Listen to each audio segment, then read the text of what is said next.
Coming up on Mountain News this morning, a family in Bell County was struck by tragedy after a fire claimed the lives of 3 children and their grandmother. And more heartbreak here in the mountains after one man died in a crash in Floyd County that officials suspect was caused by wintry conditions. Dedicated to eastern and southern Kentucky, this is WYMT Mountain News this morning.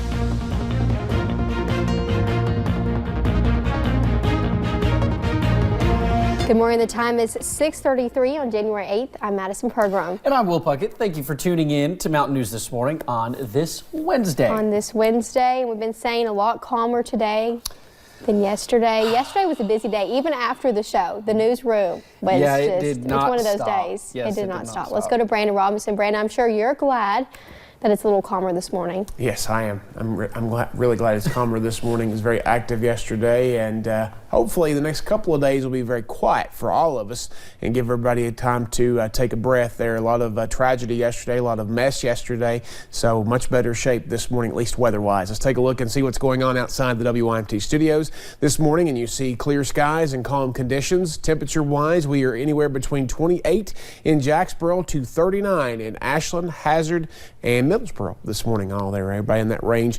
Cooler spots are near the border, so again, if you're in those cooler spots, sheltered valleys that got a little closer to freezing, or at least the mid-30s, probably need an extra minute or two to scrape those windshields off because there is some frost out there this morning, and a little extra calm the coffee meter as well because it's a little cold this morning, especially when you factor in some southwest winds making it feel a bit colder. Sunny skies though, will rain throughout the daytime hours though. We'll see about 46 later this afternoon, and then clear skies carry us in the nighttime. A few more clouds tomorrow, but the big changes come at the end of the week. We'll talk more about those in just a little bit. Madison. Thank you, Brandon. Well, this morning we are remembering the 4 lives of a fire in Bell County claimed yesterday. These are 3 of the 4 bright faces that lit up that home on Hurst Hollow Road. 12-year-old Sierra, 11-year-old Cynthia, and 8-year-old Sean Posey. Police right now are unsure what caused the fire, but do not believe it is anything suspicious. You can see what is left of the home. This video captured yesterday afternoon. Many in Bell County are working through the immense loss. And for the mother and daughter looking at the house, she says she is still numb. Numb, like in shock. I was praying and kept praying that they had got out, but unfortunately they did not. My 3 kids and my mother all died in the fire. All 4 of the victims were sent to Frankfort for an autopsy. And back here in the mountains throughout the loss, many are feeling you can begin to see hope in places where the heartbreak is greatest. A second home to the 3 children was Bell Central. That's where this story of healing unfolds. As the cold January wind blows, there is still a loss that holds fast through the air in Bell County.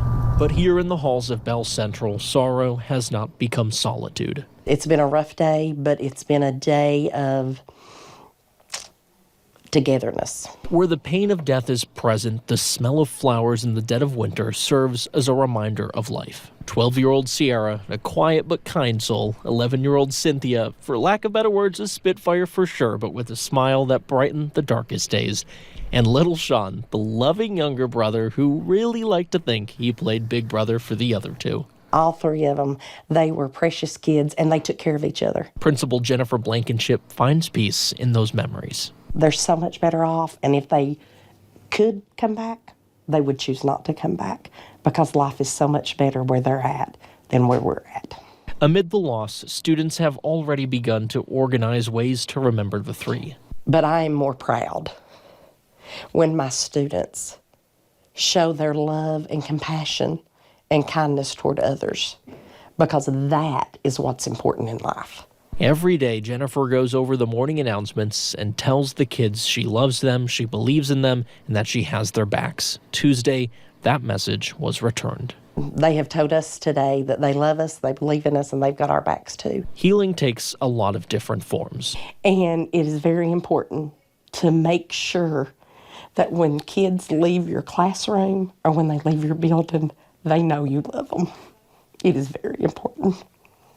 And that's all. But healing finds its way into the cracks left behind by heartbreak, and that's where the love of a community grows the strongest. That was Connor reporting. Now this morning, Students at the school plan on gathering together and singing Amazing Grace in memory of the three. Counselors are available to students for however long they're needed. And firefighters responded to a large fire in Coal Run Village Tuesday afternoon. A witness at Commonwealth Pharmacy said people were asked to evacuate the area as crews battled the flames. The mayor of Coal Run tells us it was a 2-alarm fire, and luckily no one was injured. The cause of the fire is unknown at this time. A Wolfe County family is filing a wrongful death lawsuit following a deadly explosion back in November. They claim Troublesome Creek Gas Corporation failed to respond to concerns from the family. They reported smelling gas inside their home. In the lawsuit, the family says technicians from the gas company came out several times to inspect and told them it was all safe, including the day of the explosion. Philip, Sue Ann, and Albert Vanderpool all died. And even more heartbreak in the mountains yesterday, with one man died Tuesday morning in a Floyd County crash after he crashed into a sheriff's deputy. Police say Donald R. Tackett, Jr. of Pikeville, was driving northbound on Bays Branch Road when his car ended up in the southbound lane headed into oncoming traffic. Tackett's car crashed into another car driven by Floyd County Sheriff's Deputy Kevin Johnson. Tackett died on the scene and Johnson received mild injuries. I think weather definitely played a part in this collision. Really poor road conditions, a solid sheet of ice there. Officers say drivers should give themselves more time to commute in snowy conditions. Meanwhile, here in Perry County, deputies believe slick roads caused this crash on Kentucky Highway 451 yesterday morning. You can see the vehicle flipped over in a ditch. Officials say a woman and her daughter were inside of that vehicle at the time. We are told they only received minor injuries and did not have to go to the hospital. Well, in 2019 alone, 3 A&B Quick Stop locations in Knox County were robbed. One resulted in a fatality, and the most recent robbery on December 21st led to the arrest of a father-son duo. But after further investigation, police believe that robbery was an inside job by employees. WYMT's Lacey Roberts spoke with one employee and her partner who were arrested and has more. I'm absolutely terrified. I don't know what to do at this point. Nobody wants to listen to me because they don't care. Courtney Simpson says she has no idea why she and her partner were in jail. The A&B Quick Stop where Simpson used to work was robbed at gunpoint in late December.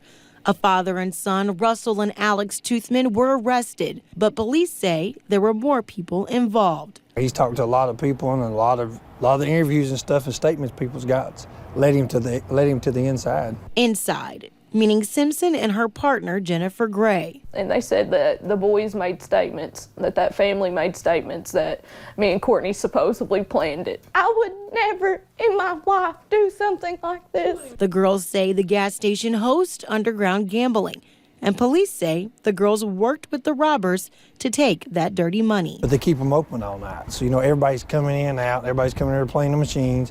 They know people's giving money out in there all night long. Deputies say they have evidence that Simpson gave the robbers specific instructions, something she denies. I wouldn't know how much money is there. The only person that would know how much money was there at the time of the robbery would have been the person working at the time. The two girls face charges of complicity to first-degree robbery.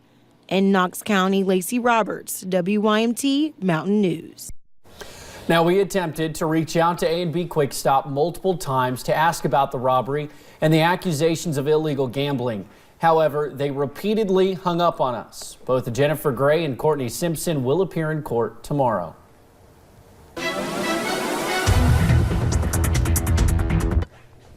Forecast this morning starting off much quieter than it was this time yesterday. No snow anywhere this morning. No clouds either. Clear skies across the region, including downtown Whitesburg. Temperatures, though, 40 in Middlesboro, continuing to climb there in those southern counties. We're looking at 38 Prestonsburg, 39 here in Hazard, 37 Pikeville, but 32 Wise and Harlan, 28 just down the road from Middlesboro and Jacksboro, and then 37 out toward Monticello, 35 in London. It's a big change, especially in the Big Sandy from this time yesterday, anywhere from 2 to 5 to 8 degrees warmer, a couple of degrees colder in Harlan and Wise this morning. Your out the door forecast, lots of sunshine, but some frost this morning. Be ready to warm those cars up as you head deeper into the morning hours. Will? All righty, Brandon, thank you. And thank you for joining us on Mountain News this morning. Coming up, we'll have a pet in our studio looking for a good home.